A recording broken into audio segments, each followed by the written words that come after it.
Bonsoir beauté de la vie, une vidéo ce soir pour vous partager un petit peu comment me traverse l'existence depuis hier. Je repartais d'un lieu où je venais de faire 6 jours de randonnée dans les Pyrénées-Orientales vers Prades et à 5 minutes, après être montée dans mon fourgon en direction de la côte, Perpignan et puis Canet, en Roussillon, eh bien, je vois un autostoppeur sur le bord de la route et j'ai l'élan, comme à peu près pratiquement tout le temps, à le prendre. Et je ne regarde pas, qu'est-ce que c'est, qui il est, comment il est, je prends l'autostoppeur. En tout cas, c'est très très spontané. Il monte, c'est un jeune homme, en partageant qui me dit qu'il a 19 ans. Il me raconte un peu son parcours, qu'il est allé étudier au Brésil, tout ça, qu'il est revenu, qu'il étudie chez lui à distance et cetera. Je suis assez émerveillée de ce qu'il me partage et de son élan aussi de partager et très rapidement, on parle, de présence, de méditation et cetera et il me demande: «Est-ce que tu médites?» et je lui dis en fait, ce la méditation est dans mon quotidien permanent, en fait, dans toujours ici et maintenant, en fait. Cette méditation, c'est cette présence qui goûte à l'existence telle qu'elle se présente. Donc je lui exprime tout ça et en fait, j'entends un grand silence et tout résonne pour lui, en fait. Il est exactement à ce point de rendez-vous avec lui, c'est ce qu'il me partage en tout cas, qu'il est dans ce retour vers lui-même et je lui partage d'ailleurs que c'est très beau qu'à 19 ans, il n'est pas encore trop conditionné et pas suffisamment d'habitude et il aura certainement, peut-être, une plus grande aisance et facilité à pouvoir découvrir, sa vraie nature, même si cela ne demande pas de temps. C'est ce que je lui ai partagé. Il me dit: «Ben, ça va demander du temps». Je lui dis que non, en fait, c'est une simple pensée. Tout ce qui est rajouté à maintenant, sans penser, est de trop, en fait. Ça vient masquer ce que nous sommes, cette présence, on peut l'appeler comme on veut.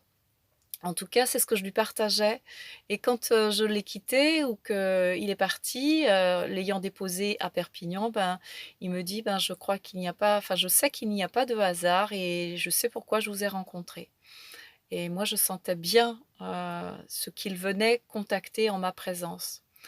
Voilà, j'étais venue rejoindre en fait sur cette, côte une connaissance, une amie qui m'avait, dit qu'elle était dans le secteur et moi comme je devais, repartir, sur la côte eh bien on s'est rencontrés. Donc ça a été assez, aussi, spontané puisque ça s'est passé, la décision quelques heures avant et donc on s'est vu avec cette amie et que j'avais pas vue depuis 2 ans, je crois, oui et on a eu un très, très beau partage, j'allais dire de la même teneur qu'avec l'autostoppeur, dans ce partage de profondeur, de conscience qui peut être mis sur l'existence, sur nos mécanismes, nos re n ouais, tout, nos ressentis, nos croyances et cetera. J'ai passé aussi une très, très belle soirée et puis, ce matin, je me promène sur la plage, il y avait un vent à décoiffer, n'importe quelle, personne. En tout cas, moi, je résistais à l'envol presque et puis, à un moment, je me promène dans les rues et je rencontre un monsieur qui faisait les poubelles et j'ai aussi, pardon, l'élan d'aller à sa rencontre et de partager tout naturellement avec lui. Et donc je vois tout ce qu'il ramasse dans les poubelles et je lui dis: «Est-ce que vous auriez besoin de quelque chose?» et là, il me dit: «Ben, vous me prenez un peu au dépourvu». Moi, je lui dis: «Je vous laisse un petit peu de temps pour réfléchir», parce qu'il y avait un petit supermarché à côté. Je lui dis: «Ben, voilà, si vous voulez, je peux vous acheter, un camembert, une baguette de pain» et cetera et puis de fil en aiguille, on discute et je lui demande, est-ce qu'il a de quoi réchauffer? Parce qu'il me dit: «Ben, je voudrais une choucroute». Je lui dis: «Mais est-ce que vous avez de quoi réchauffer? Parce que manger une choucroute froide, c'est pas top». Il me dit: «Ben non, j'ai pas de quoi réchauffer». Je lui dis: «Mais est-ce que vous avez au moins une gazinière, quelque chose?» Il me dit: «Oui, mais pas de bouteille de gaz».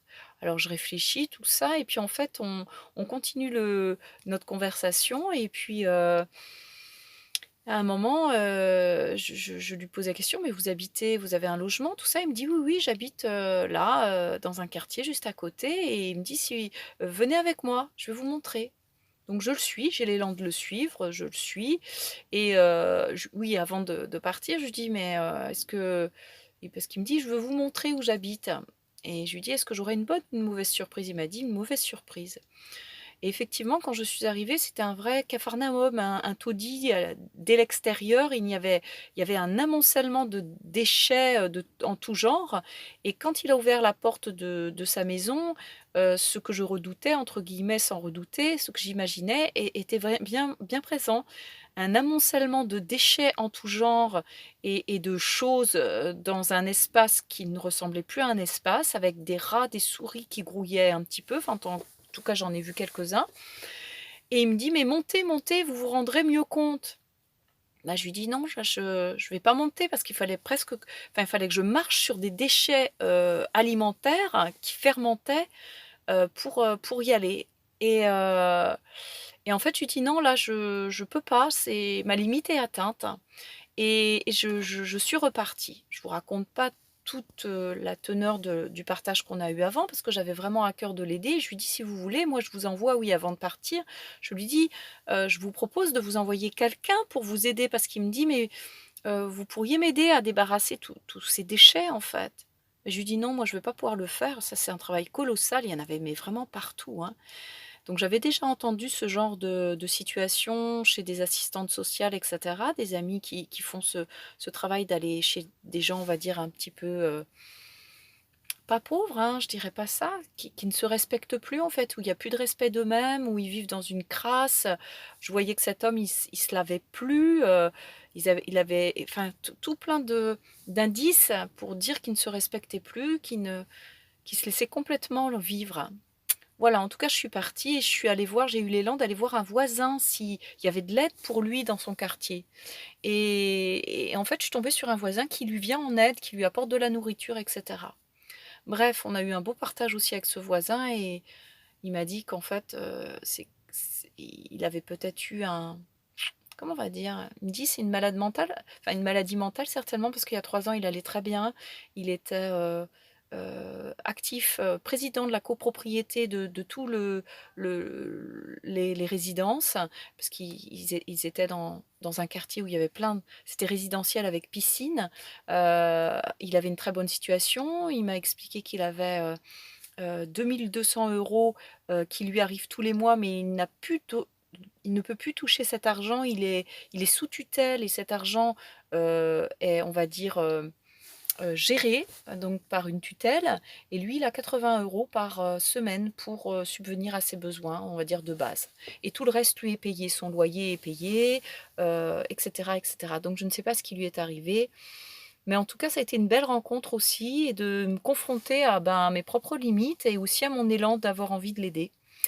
Et juste avant, c'est ce que je voulais vous partager, je rentre dans une boutique attirée par les couleurs, de la vitrine. Donc je fonctionne toujours comme ça, par cet élan naturel. Tiens, les couleurs me parlent, j'y vais. Tiens, cette personne, m'invite à juste aller vers elle, j'y vais. Et donc, je rentre dans cette boutique, je dis pourquoi j'ai été attirée et cetera. Et en fait, on rentre dans un partage, très profond, très connecté avec, cette femme, hein, qui avait l'air, en apparence complètement, ordinaire, et pas du tout dans son esprit, les choses étaient très claires. Elle me dit juste: «Voilà, j'ai cette clarté des choses, mais je ne mets pas en pratique». Et je pense pas être, non plus arrivée, dans sa vie ou dans sa boutique par hasard. Voilà. Et tout à l'heure, je me balade dans un village, pas très loin, et j'entends à côté de l'église, derrière comment on appelle ça? Une porte de garage, du hang. Et je reste là et j'enregistre même une petite vidéo Facebook, et la musique s'arrête et là j'ai l'élan, chose que j'avais pas fait il y a une semaine, j'avais écouté de la musique comme ça chez quelqu'un, enfin à l'étage il y avait de la musique, moi j'étais en bas et j'avais eu l'élan de sonner, je n'avais pas sonné, et là je sonne et la personne m'ouvre et je lui dis: «Merci pour votre musique» et cetera. Il était surpris même que ça s'entende de l'extérieur. J'ai dit: «Ben si». Et j'ai passé un moment avec eux.